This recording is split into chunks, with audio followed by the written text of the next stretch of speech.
Ukraine पर रूस के हमले के बीच अमेरिकी राष्ट्रपति बाइडेन के इस जंग में शामिल न होने के ऐलान के बाद इस युद्ध के विश्व युद्ध में बदलने की आशंका तो कम हो गई है, लेकिन यूक्रेन से एक ऐसी खबर आई है जो पूरी दुनिया की नींद उड़ा सकती है और उससे होने वाली तबाही का अंदाजा तक नहीं लगाया जा सकता। ये खबर यूक्रेन के ठिकाने चेर्नोबिल के बारे में है। जी हाँ, सही सुना आपने, चेर्नोबिल, जहां 36 साल पहले हुई न्यूक्लियर दुर्घटना ने दुनिया के होश उड़ा दिए थे। ये दुर्घटना कितनी भयानक थी वो तो हम आपको बताएंगे ही, लेकिन पहले ये जानिए कि चेर्नोबिल में ऐसा क्या हुआ है जिसने खतरे की घंटी बजा दी है। न्यूज एजेंसी एपी की खबर के मुताबिक यूक्रेन की परमाणु एजेंसी ने इत्तला दी है कि चेर्नोबिल जोन में गामा रेडिएशन बढ़ रहा है। हालांकि स्टेट न्यूक्लियर रेगुलेटरी इंस्पेक्टरेट ने कोई डेटा जारी नहीं किया है, लेकिन उसकी ये चेतावनी अपने आप में बेहद खतरनाक है, क्योंकि इस एजेंसी का काम ही न्यूक्लियर रेडिएशन पर नजर रखना है और रेडिएशन का बढ़ना किसी न्यूक्लियर बम के विस्फोट से कम खतरनाक नहीं होता है।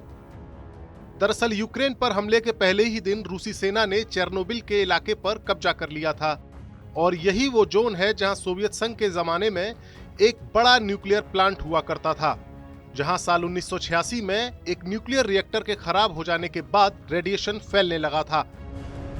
ये इतिहास की सबसे भयानक परमाणु दुर्घटना थी। इसमें आधिकारिक तौर पर तो 100 लोगों की मरने की पुष्टि हुई थी, लेकिन वास्तविक मौतों का खुलासा नहीं किया गया था।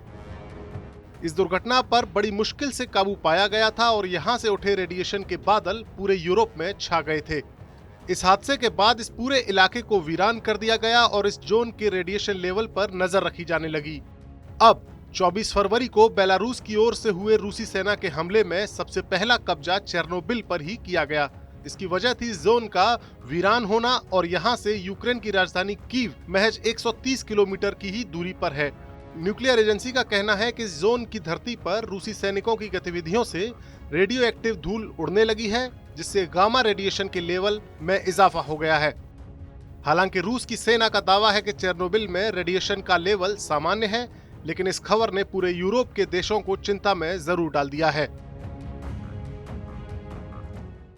कोरोना धर्म नहीं देखता, जात नहीं देखता, अमीर गरीब ऊंच नीच नहीं देखता। कोरोना सिर्फ मौका देखता है, लेकिन आप उसे मौका मत दीजिए। बस इतना कीजिए, जब कभी दफ्तर से बाजार से घर लौटिए तो इतना ख्याल जरूर रखिए कहीं आपके साथ कोरोना आपके घर तो नहीं जा रहा। भूलिए मत, कोरोना अभी जिंदा है।